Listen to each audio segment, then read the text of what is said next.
Ведь хочу лишь с тобой от секунды до вечности и назад. Ведь хочу лишь с тобой в дальние дали с собой и назад. Вот она, любовь залетая самой заветная. Ты единственная моя заветная. Без тебя единственная моя. Без тебя травы кружатся, будто молятся. Я склоняюсь пред тобой, будто молятся. Я склоняюсь пред тобой. И не надо мне, и не надо мне, не надо мне судьбы другой. И не надо мне, не надо мне судьбы другой.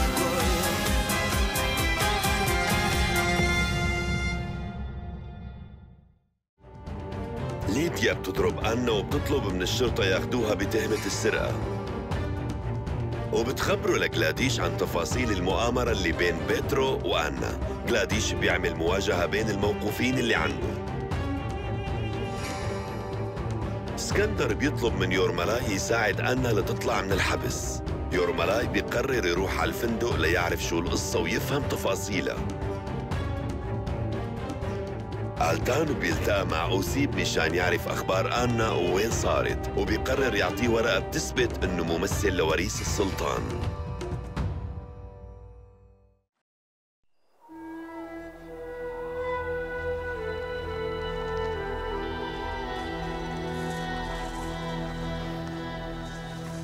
شو قل لي؟ إمتى رح نسافر؟ الأخبار مو كتير بتطمن. المشكلة إنه موقفين بحار السفن من هون على تركيا. وشو المشكلة طيب؟ في أخبار إنه السلطان توفى.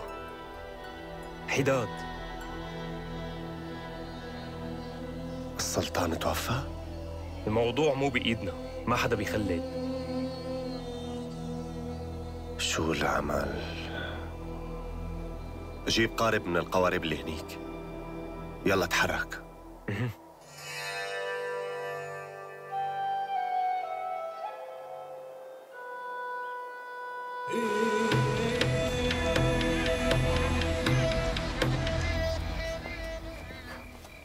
لازم نشتري سجاد جديد للحرملك لأنه القدم اهتروا. لازمنا 10 قطع. بظن ما بدنا أكتر من هيك. وانتبه إنه الخادم اللي بيروح يشتري هدول السجادات ياخد معه مصاري على قد ما هو محتاج بالضبط. انتبه كتير منيح. ايه أكيد رح فهمه. هالشي ممتاز. انتبهوا، انتوا ما فيكن تخدعوني. شو مفكرتيني بدي أسرقك؟ انت؟ لا. شو عرفك؟ لأني أكيد رح أعاقبك. صحيح، بجوز قريباً ترتفع الأسعار. هاي القبيلة البربرية طماعين كتير. أنا كتير مشغول بالي لأنه يمكن بلحظة تعملنا مشاكل. شو هي؟ ألتان واسكندر أولاً وأخيراً بدهم يرجعوا على القصر، فشو بدنا نعمل معهم؟ بدي أعرف وين راحوا ال100 ليرة. كون مطمن ما رح يرجعوا بالوقت القريب، وقتها منلاقي حل. عم تحكي وكأنك متأكدة، من وين بتعرفي هاي الشغلة؟ لا تزعجني عمر، أنا مشغولة كتير. 10 سجادات. الموضوع عندي.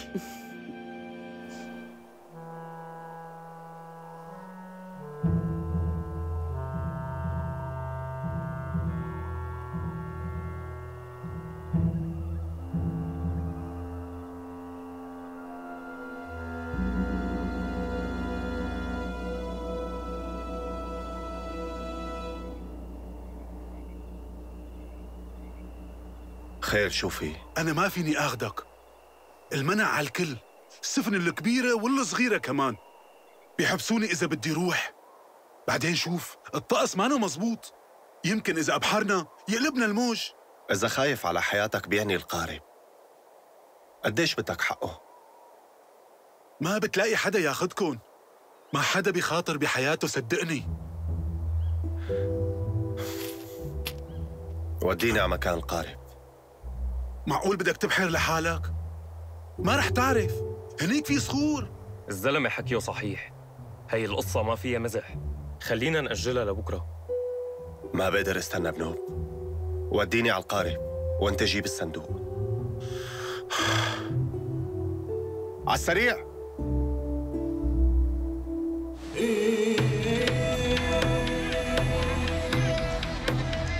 قدرنا بمساعدة الدكاترة نثبت إنه ابنها لزليخة مانو ابن شرعي، وهالحكي هاد زوجها أكده. بس هلأ بدنا نثبت عكس هالحكي هاد. انت فيك؟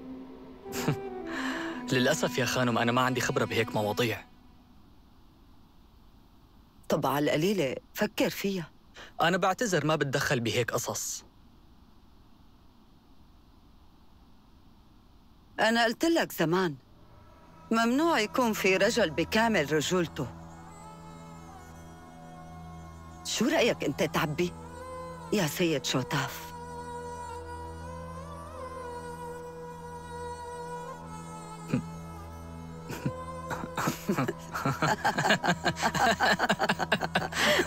يعني خفة دم حضرتك عن جد ما بتتصدق.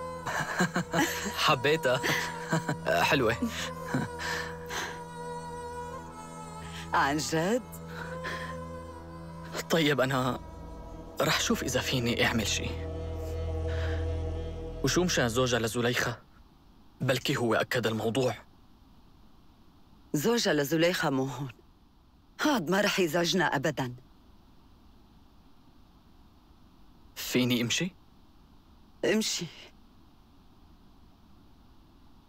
بس ما تنسى الإثباتات يلي أنا طلبتها منك بدك تجيب لي إياها وبأسرع وقت.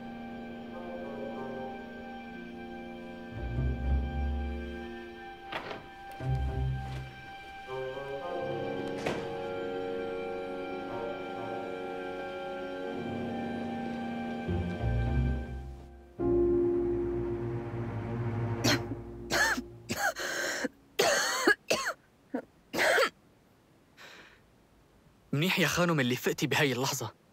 أنا لازم أحكي مع حضرتك هلأ. وين راحت؟ مين هي؟ قصدك المرضعة؟ لا تخافي، هي بالقصر ومع ابنك كمان، لا تقلقي. أنا جبت بنت، لوين أخذتوها؟ روقي شوي لو سمحتي، خليني أفهم شو يلي عم تحكي. حد أنت؟ لوين أخذت بنتي؟ أنت شو يلي فوتك لهون؟ الزيارة ممنوعة. الحمد لله أنت عايشة. التاجر خبرني إنك رحتي على القصر.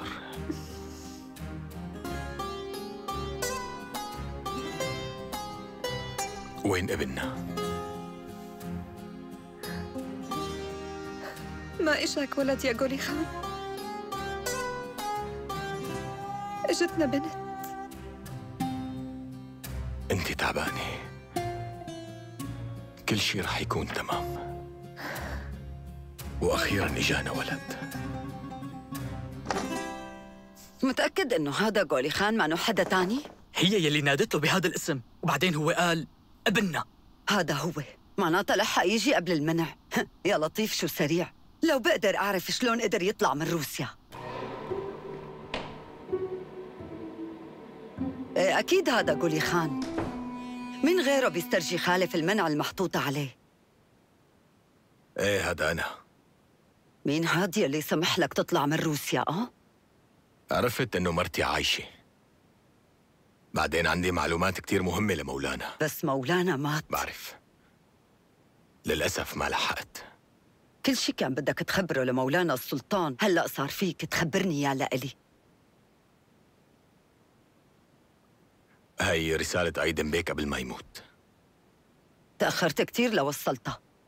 أنا استلمتها من الخادم. بهاي الرسالة تحديداً مذكور أسوأ ما فيني. شو يلي رجعك؟ ضميرك وجعك؟ وجاي لحتى تتعاقب؟ وليكن.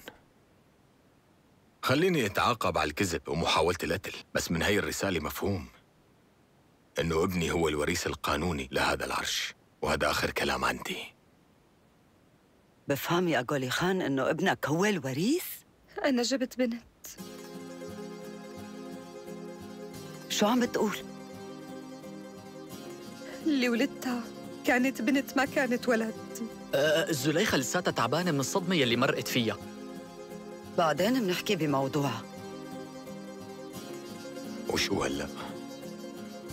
نادوا الحرس. بكرة بدك تجي على القصر تحضر اجتماع المجلس معنا ومنشوف شو بدنا نقرر بحالتك. بقدر روح؟ ايه فيك تروح، يلا.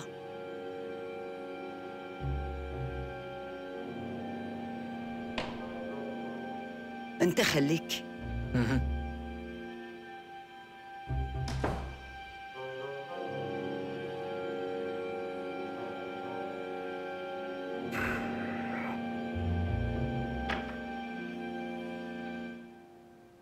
شو اللي رجعه لهذا الروسي؟ بس حابب يخرب الدنيا؟ لا مو هيك. رجع غولي خان وفي معه رسالة بتأكد إنه ابنه الصغير له حق بالعرش. يعني إذا هلأ نحن اعترفنا بهاي القصة، بكرة منفيق منلاقي غولي خان عم يطالبنا بعرشه؟ ليش بتضلك خايف من كل شيء أنت؟ أنت باشا، كيف قدرت تحارب القراصنة؟ ولا كنت قاعد على الشط عم تعطي أوامرك وبس؟ هونيك كان الموضوع أسهل، من جهة العدو ومن جهة جماعتي. ما كان في هاي المؤامرات والخدع كلها. كل يوم في قصة جديدة. كنا بزليخة والولد اللي جابته، وهلأ اجانا غولي خان. غولي خان ما رح يفكر يعمل ولا حركة. ما بدي إياك تنسى إنه مستقبله ومصيره بين إيدي أنا. تذكر هالشي. منيح إذا كان هيك. بس هلأ يا روحي ما في داعي تضلك متوتر. ما بدي حدا يفهم إنه بدنا السلطة. من شو خايف؟ أنا هلأ صرت الحاكمة الشرعية والقرار بإيدي أنا. هاي الفترة ما بتخيل سليمان يقدر يعمل أي شيء، لساته صغير. تفضل. يا خانم، وصل رشيد باشا وعم يقول إنه الموضوع ضروري.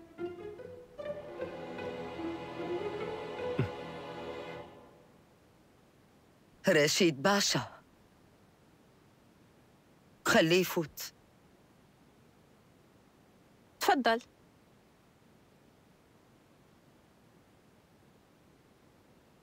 أنا جاي أحكي مع حضرتك بموضوع سري كتير يا دينيس خانم. بتفهمني هذا الموضوع بعدين. ارجع لعندي بكرة الصبح.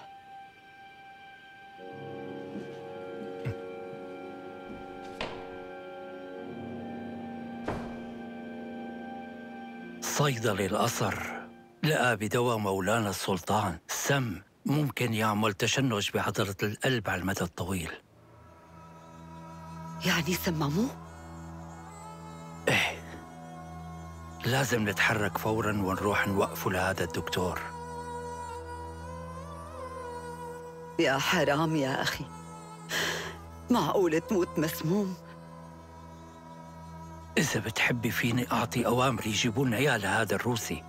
لا، خلينا نتأكد. بس نحن في عنا كل الإثباتات. الدكتور مو غبي لحتى تنكشف عملته بهي الطريقة السهلة. يمكن في حدا تاني حط له السم بقلب الدواء. إذا هيك لازم ما نجيب سيرة السم ليصير الوقت المناسب. شي أكيد. لا تقرب على شوتاف، اتركني أنا أتأكد من الموضوع. بدي أعرف اللي عمل هيك.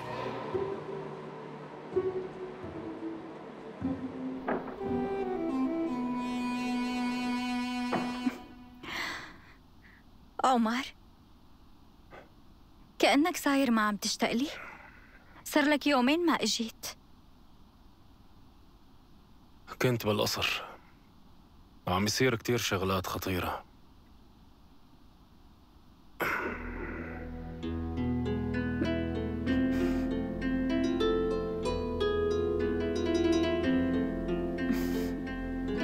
شو الشي الخطير يلي عم تحكي عنه حتى ما عم تقدر تجي؟ ولا شي. كلها شغلات فاضية. السلطان كان عم يوقع على الأمر يلي طالعه بطردي، قام فجأة مات. عمر، إذا مات معناها صار فينا نتزوج. هلأ الحاكم صارت دينيس.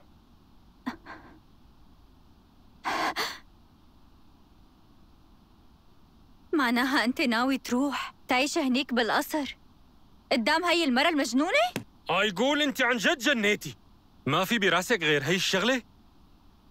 حياتي كلها معلقة بين إيديها، أمر طردي عندها بأي لحظة بتقدر تدمرني فيه، وأنا مجبور إني أسمع كلمتها لأنه ما في أي شيء أعمله معها.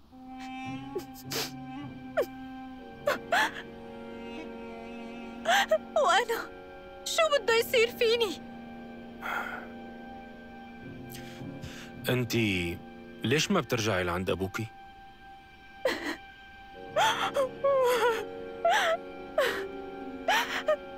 بعد ما خربت لي حياتي جاي هلا تقلعني؟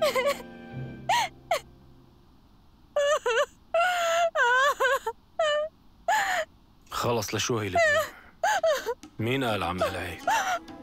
أنا ما فيني أعيش بدونك. يعني ما رح تروح لعندها؟ أكيد ما رح أروح، بدي ضل معك على طول.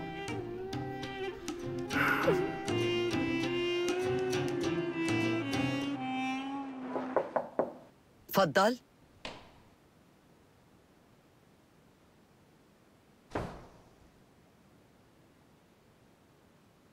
يا خانم برا. عمر؟ لا، الدكتور الروسي برا. الدكتور؟ ليش الدكتور؟ أنا ما بعتك تجيبي عمر؟ عم يقولوا هو طلع من القصر.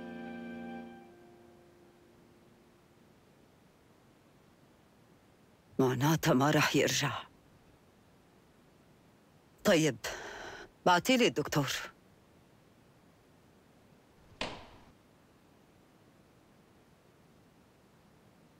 خير، شو في عندك؟ أنا جاي أحكي معك عن وضع زليخة يا خانم. إيه، لأنه وضع زليخة هلأ أهم شيء عندي. زليخة في عندها مرض نفسي غريب كتير على حسب ما وصفه الدكتور فرويد. الواضح إنه زليخة كانت عم تعاني بحياتها لأنه خلقت بنت، ولما هي ولدت وطلعت بنت هالشي عمل لها صدمة ورجعت لها الحالة. شو هالتخبيص هاد دكتور؟ شلون طلعت بنت؟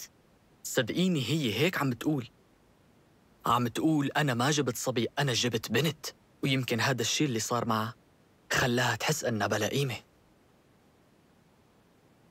شو قصدك؟ يعني برأيك النسوان ما إلهم أي قيمة؟ هذا رأي الدكتور فرويد، وحتى مو بس هو، مريضاته هيك رأيهم، حتى لو ما صرحوا بهذا الشيء. بس دينيس خانم، النسوان الأوايا والأذكياء وخاصة المتميزات يلي مثل حضرتك ما بتصير معهم هيك عقد نقص.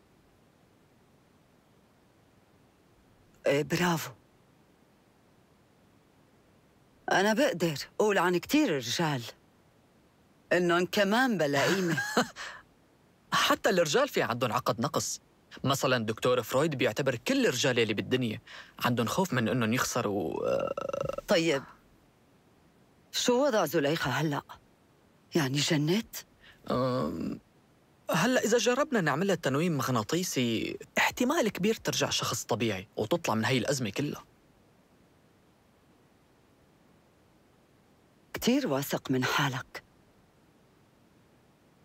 متخيل إنك بتقدر تعالج الأمراض؟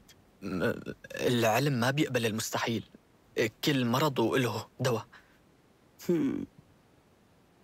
شو واثق بحالك، وهالشي عاجبني كتير. ويمكن كان معي حق وقت خليتك رجال. ما في داعي. مثل ما بتعرفي أنا دكتور وعندي خبرتي، مع أني مالي دارسة بالكتب، بس هاي من خبرة الحياة.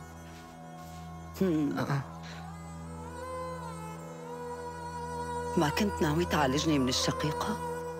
عالجني.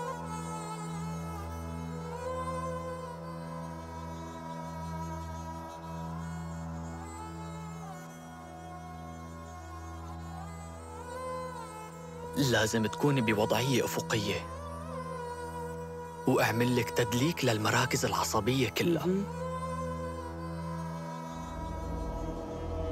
تعبت وأنا واقفة، خلينا نقعد.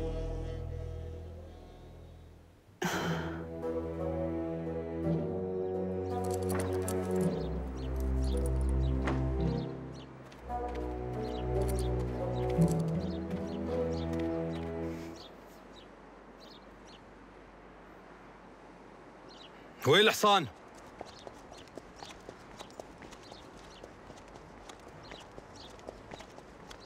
مشان هيك كنت مستعجل لتشوفها؟ أنت ما دخلك. يور ملاي يور ملاي يور ملاي، بدي اقتلها لهي الألمانية. لك لوين؟ اتركني اقتلها. مشان شو؟ اتركني مشان شو؟ اتركني. ما بكفي اللي عملتيه، لا تورطينا.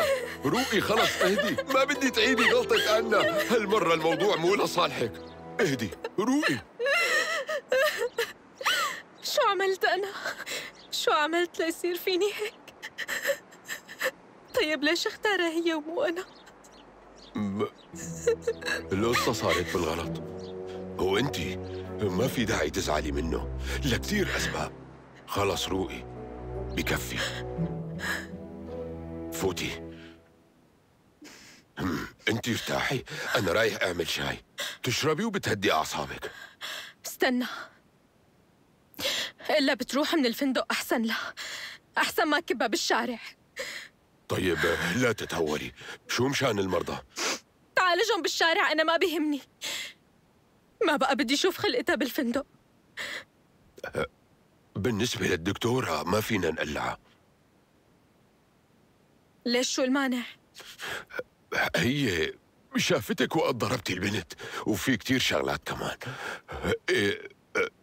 إذا بدنا نقلعها شو اللي بيضمن إنها ما تحكي لحدا؟ إيه شو بدي أعمل؟ بدك يعني ضلني عم شوفها هون بالفندق واتقبل وجودها؟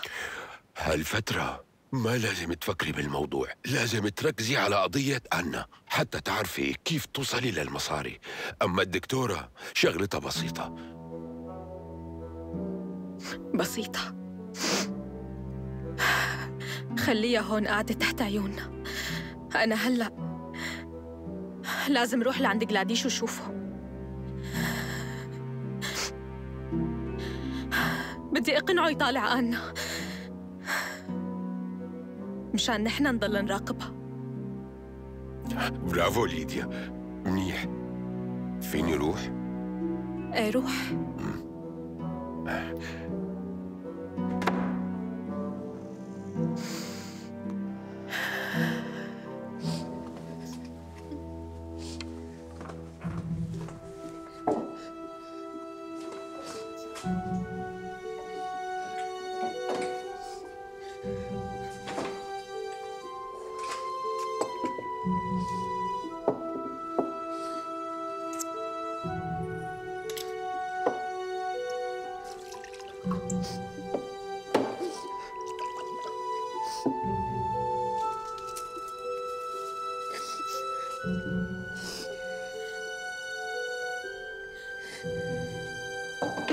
لو سمحتي، آسف إذا عطلتك.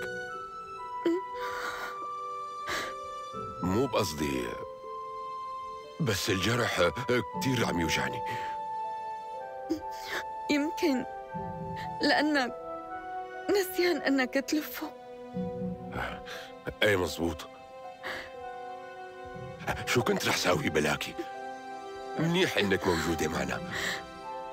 لو ما كنتي هون كنت هلأ ميت وروحي بالسما. اللي مثلك بيستاهل وينعمل لهم تمثال. بس هاد واجبي لأني دكتورة. بتعرفي قديش الناس بيحبوكي بالمدينة. خليكي عنا، لا تفكري تسافري. أنا بترجاكي.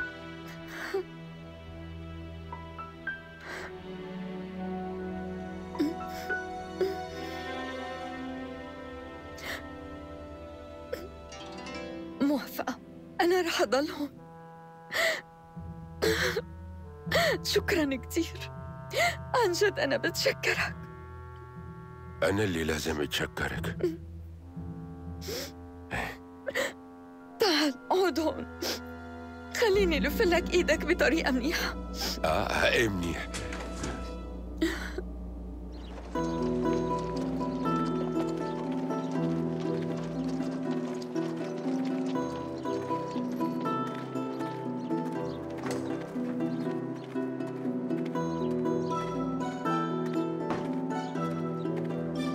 الزيارات ممنوعة. أنا ما فيني خليك تعمل لها زيارة. ميخائيل إيفانوفيتش، عيب عليك هي الحركات. لو ما كنت بعرفك منيح كنت رح أزعل منك. قلت لك ممنوع تشوفها. نعم. ميخائيل، أنت هون؟ خير، شو بدك؟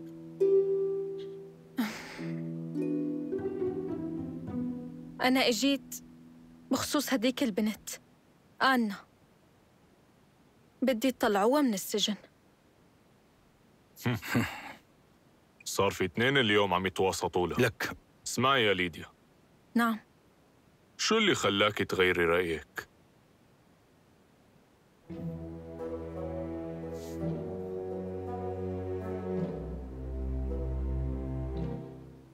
يورملاي، استنى شوي برا.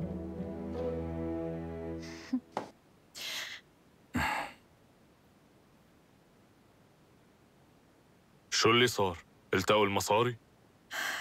ما التقوا، بس هلأ في براسي موال تاني. ايه احكي، يمكن هالفكرة تكون مفيدة، بس أنا ما رح رد عليك وارجع طالعة من السجن. ميخائيل إيفانوفيتش، مو انتو حبستوها لأنه أنا اشتكيت عليها؟ العفو، مو شغلتي، لأنه اللي بيعفي عن الناس هو الإمبراطور، مو أنا. ما فيني. ميش معقول ما فيك تطلعها حتى لو أنا طلبت منك هالشي؟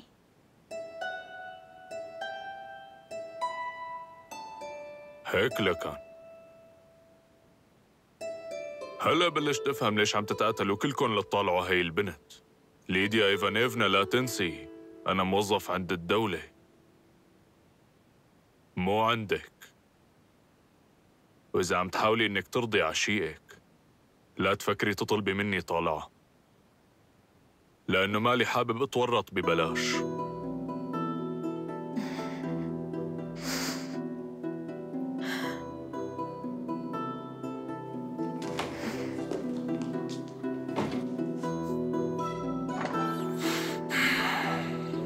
هلا اجى على باله يعند؟ ايه مو مشكلة، رح لاقي طريقة. ليديا. نعم. شكراً لك. على شو؟ على جيتك على المخفر ومحاولتك انه تطالعيها.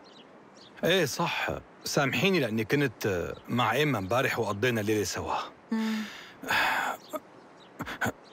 ليكي انا بالصدفة شربت من الكاسة يلي كان فيها الدواء ومدري شو اللي صار لي. تعرف انت مانك مرتبط، لهيك فيك تعمل شو ما بدك وتنام وين ما كان. المهم انه ما في عندي مشاعر تجاهها. عم تفهمي علي؟ انا شربت وغبت عن وعيي. المهم نحن لازم نلاقي شي طريقة لنطالع آنا من السجن وبسرعة. ايه لازم نحن الاثنين نفكر بهالموضوع كتير منيح. لازم نفكر بشي طريقة. طيب لكن أنا بدي أمشي لأنه عندي مناوبة، الشباب ناطريني. ابقى زورني. أكيد حزورك.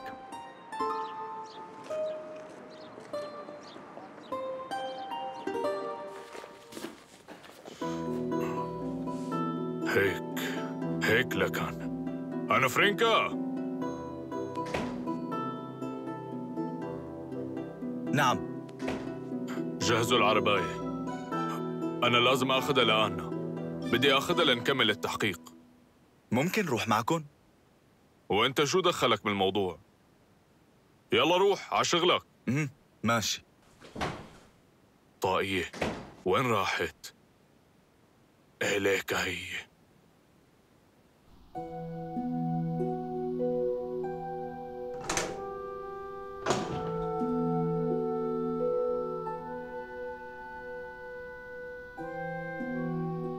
شو كيفك اليوم؟ عجبتك هالنومة؟ من امبارح كان فيكي تطلعي وترجعي بنت حرة وتعيشي أحلى عيشة.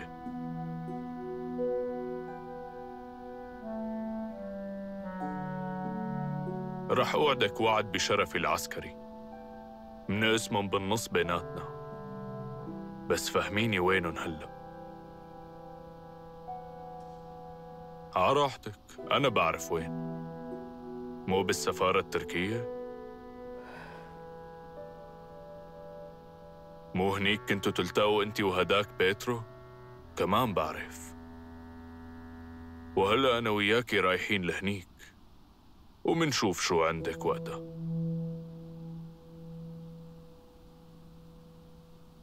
رح أكشف الحقيقة.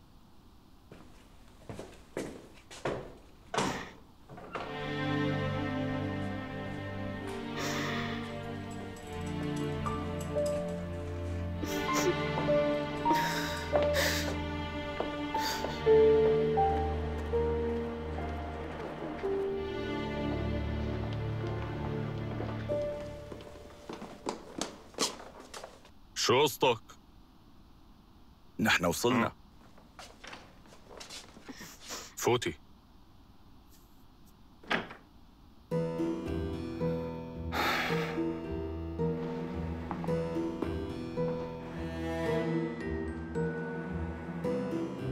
السلام عليكم يا شباب. وعليكم السلام. لو أهلا وسهلا بحضرتك. شفتك. طمنا عنك. طمني، شو أخبارك؟ يلا فوت. الحمد لله على السلامة يا بيك. شكراً. إيه قل لي، غولي خان بيك بمكتبه؟ لا، هو سافر على تركيا. شو هالحظ؟ طيب إذا آلتان بيك كمان مسافر، لكن مين المسؤول هلأ عن السفارة؟ مو ضال حدا. الحرس عم يحموا بيت فاضي. مو مشكلة، على القليلة بتسلى بالحكي مع الشباب. إيه تفضل.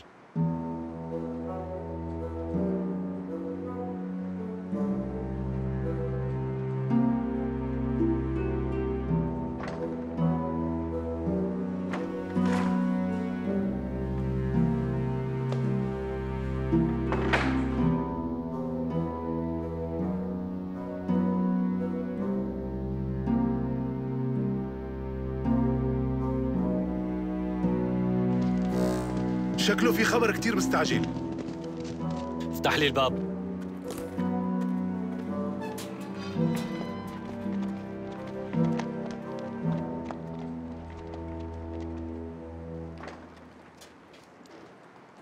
ما في حدا هون؟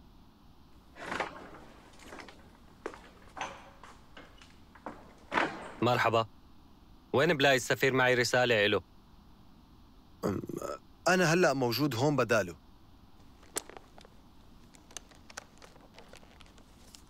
تفضل لو سمحت. فيك تمشي. عن إذنك.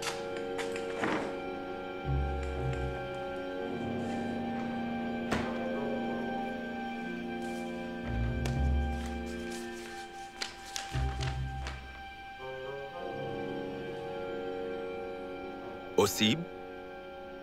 شو اللي جابك لهون؟ السفارة فاضية ما فيها حدا. أنت شايف إنه ما في حدا بالسفارة؟ لكن تفضل اقراه.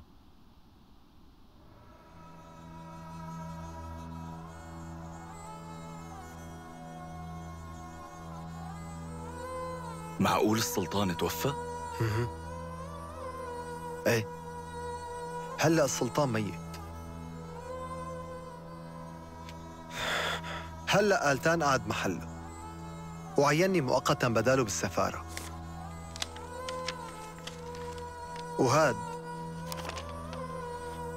القرار يلي بأثبت لك كلامي.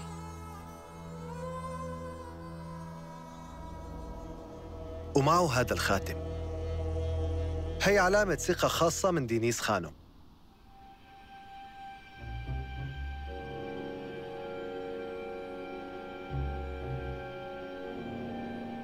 سامحني يا أوسيب بيك، رح خبر الخدم يجهزوا لك غرفة لحتى تقعد فيها. بدي أقعد بغرفة غولي خان، ويا ريت تخبر الخدم إني موجود وخليهم يحضروا لي الغدا كمان. منيح إنك موجود هون. في عنا ضيوف من الشرطة الروسية. الشرطة؟ ايه، الضابط جلاديش. تفضل لأطلعك لعنده. طيب يعني في عنده كم سؤال بدهم أجوبة، وبتوقع حضرتك ممكن تفيده.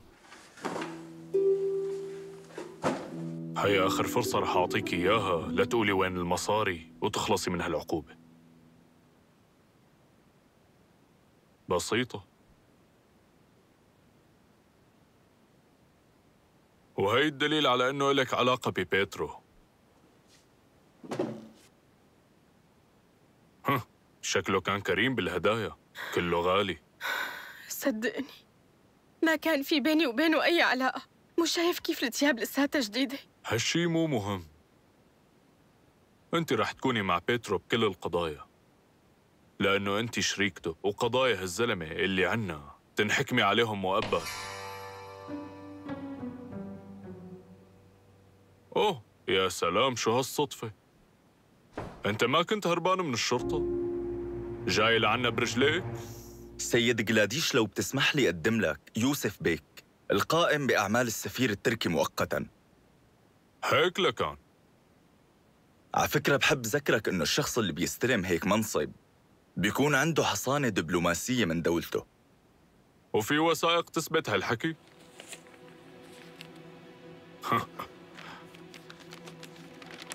طيب.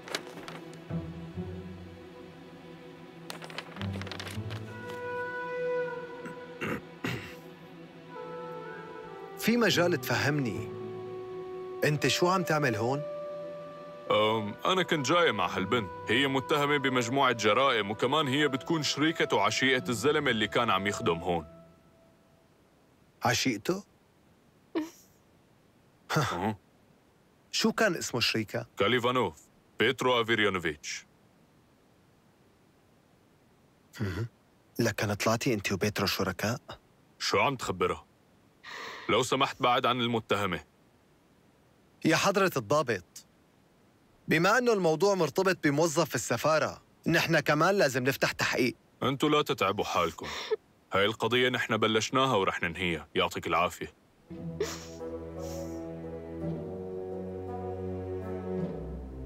يلا امشي.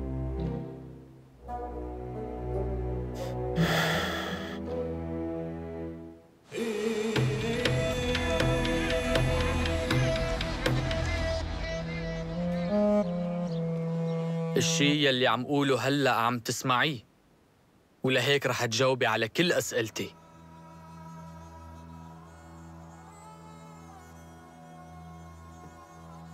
انت عم تسمعيني؟ ايه. خبريني، هذا الطفل انت وين ولدتيه؟ ببيت التاجر كوليشوف. ايه مفهوم. وقت ولدتيه مين يلي كان معك؟ أنا ما ولدت صبي، أنا ولدت بنت حلوة. طيب وبالوقت يلي انت ولدتي فيه متذكرة بالضبط شو حكيتي؟ اليوم ولد سلطان المستقبل واللي رح يحكم العالم. والبنت؟ صورتها ما عم تغيب عن عيوني. كانت بنت كتير حلوة، عيونها سود وحواجبها سود.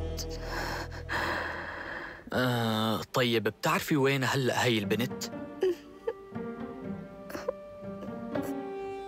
بدلوا لي اياها.